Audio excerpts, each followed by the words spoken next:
민주당의 전당대회가 끝이 났습니다, 네, 교수님. 그렇습니다. 전당대회 끝이 나고 난 뒤에 의외에 좀 변수가 있었어요. 정봉주가 당이 될 거라고 예상이 됐는데 6등으로 떨어졌습니다.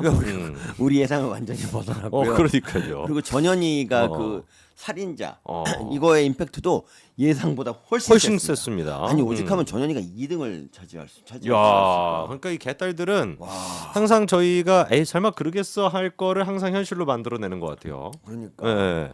정봉주를 집단적으로 그렇게 해가지고 2등 누적 2등이었는데 누적 2등. 그게 이제 이현주한테 결국에 한 0.2% 차이로 밀려가지고 그러니까. 결국 6등으로 떨어졌습니다. 그러게 말입니다. 정말 와 진짜 어떻게 얼마나 이 개딸 독재가 무서워. 그러니까 이재명 독재가 얼마나 대단한지를 보여주는. 그러니까 정말 이건 북한하고 다를 바 없죠. 제 처리에 그러면 그냥 바로 없어지는 거랑 똑같잖아요. 네.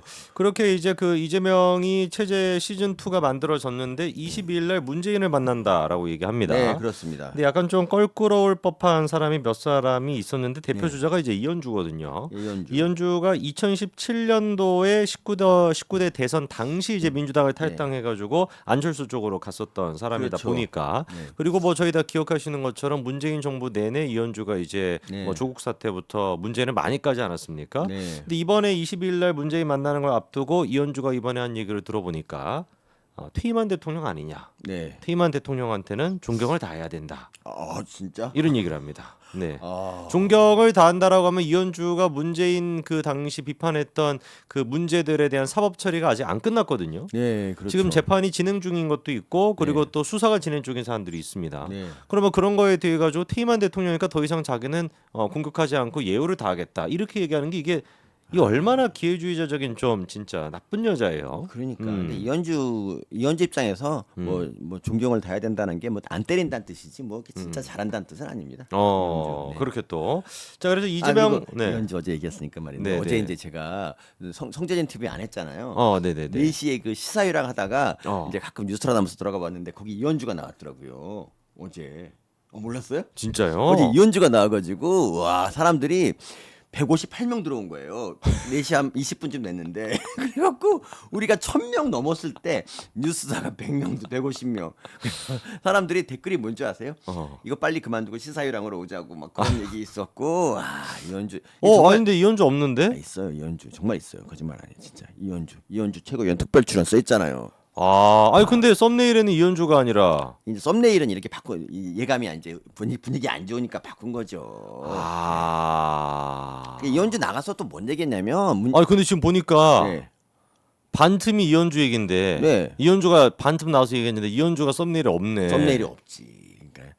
그러니까 여론 안 좋으니까 그런 거고요. 그때 댓글창도 욕 진짜 많이 나왔어요. 그래갖고 자기들도 이제 뭐 좀 아니다 싶은 거죠. 그래서 썸네일이 없었는데 또 한 내용도 뭐냐면 이재명 죄 없다 이거예요. 이재명이 무슨 유죄냐. 그러니까 법을 전공했다는 사람이 저 따위밖에 얘기를 못 하는가. 댓글을 보니까 정말 욕 나온다.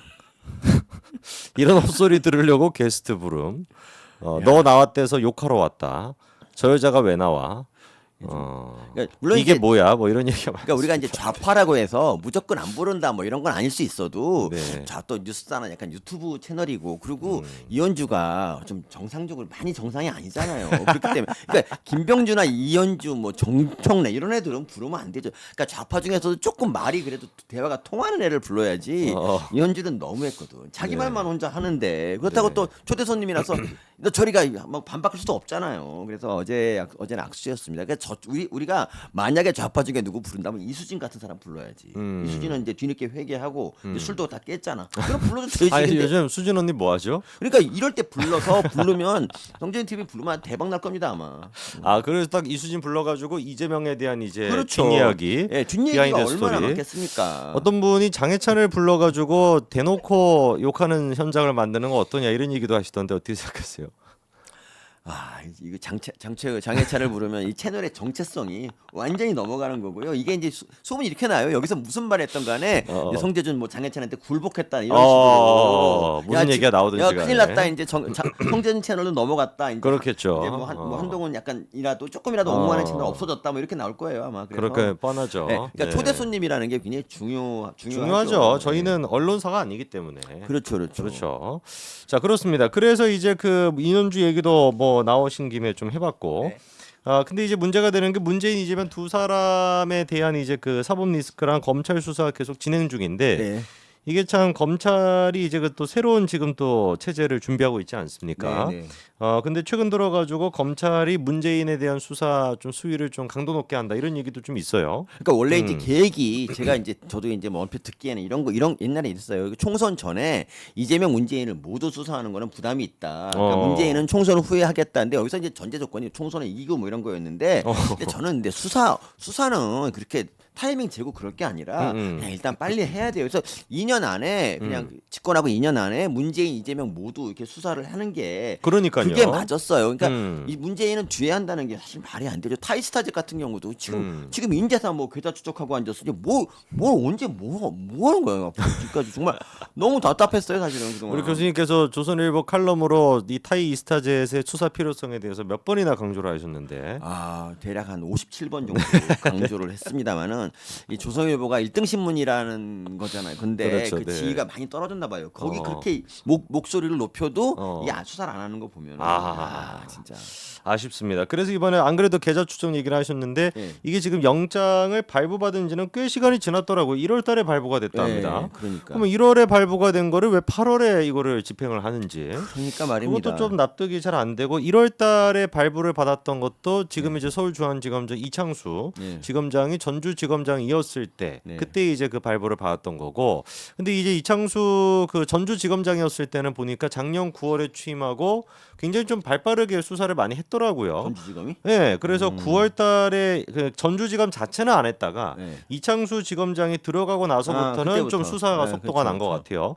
그래서 9월달에 부임했는데 11월달에 중소벤처기업부, 중진공, 인사혁신처 그래서 6곳에 대한 압수수색도 2개월 만에 했었고 그리고 또 홍종학 전 중기부 장관부터 시작해가지고 관련된 사람 소환 조사까지도 하고 쭉 글문사를 타고 1월달에는 아예 그냥 문재인 부부에 대한 계좌 영장까지도 발부를 받았던 것인데 그 속전속결로 한 4개월 동안 다 진행이 되고 있었다가 서울지검장으로 오면서 전주지검은 약간 또 다시 좀 물 빠진 느낌 이런 게 좀 있는 것 같아요. 네, 그렇습니다. 참고로 이제 그 문다에 있잖아요. 네네. 이제 그 경호원 계좌로 막 돈 받았잖아요. 네네네. 경호원 계좌하고 뭐 춘추관장하고 이제 양인에스 계좌로 막 돈 받았잖아요. 네. 돈을 받았는데 그게 뭐냐면 이제 태국에 딱 갔잖아. 태국에 가서 이제 거기서 초등학교 때문에 애들 교육 때문에 간 거거든요. 근데 딱 갔는데 이제 걸린 거야 드디어. 그래서 이제 안 되겠다고 빨리 올라 그랬는데 집이 없는 거야. 근데 집을 사야 되는데 내가 그동안 문재인이 집값을 많이 올려놔가지고 집이 없잖아. 그렇죠. 그래갖고 그 집값을 청와대 기어 들어갔잖아요. 그 집값을 충당하느라고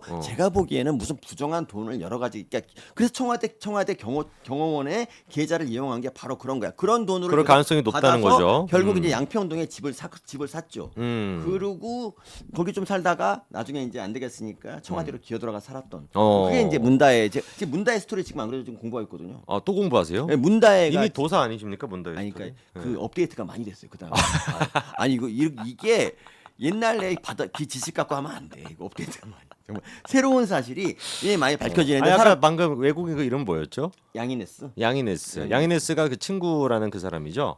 그러니까 디자이너 딸. 디자이너 딸. 김경수 디자이너 딸이고. 그렇죠. 양인에스. 양인에스는 뭐 합니까 지금? 양인에스가 이제 그러니까 제가 그 기사에서 확인하기로는 검찰 조사에 계속 부인하고 있어가지고 조사에 출석을 안 해서 그래서 이제 강제 집행해야 되는 거 아니에요? 출국 금지를 했는데 그 정도로는 안 되지. 국내에 있으면 당연히 강제 집행을 해야 되는 거죠. 그럼요. 당장에 불러 들어가지고 빨리 이거 어떻게 좀 조져서 빨리 파악해야죠. 그리고 춘추관 관장 유모 씨는 이제 검찰에 오긴 왔는데 진술을 거부했어요. 야, 이런 거나 좀 민주당 좀 나도 한번 얘기 좀 하지. 이런 거야말로 특검급인데. 특검 이거 진짜 특검해도 해야 돼. 빨리 진짜. 만약에 윤석열 대통령의 딸이 대통령실의 그 집무실을 개조해가지고 그런 식으로 사적으로 뭔가 거주하고 있었다. 그러니까. 그리고 경호처 직원의 계좌가 무슨 활용이 됐다. 그러니까. 이거 어떻게 됐겠습니까? 뭐 탄핵 뭐 난리 나지 않았겠어요? 맞습니다. 근데 진짜 비겁한 거는 그러면서 청와대 같이 살면서도 독립생계라고 재산 공개를 거부했잖아요. 와, 대통령의 딸임에도 불구하고 독립생계자다. 근데 왜 청와대 같이 살아? 그러면서 독립생계자야. 말이 안 되잖아요. 그렇죠. 역시 독립이라는 건 이제 해봐서 아는데 어머니 품을 벗어나서 그러니까 자기가 열심히 사는 걸 독립이라 그러자. 독립을 안 됐어, 쟤는. 그렇죠.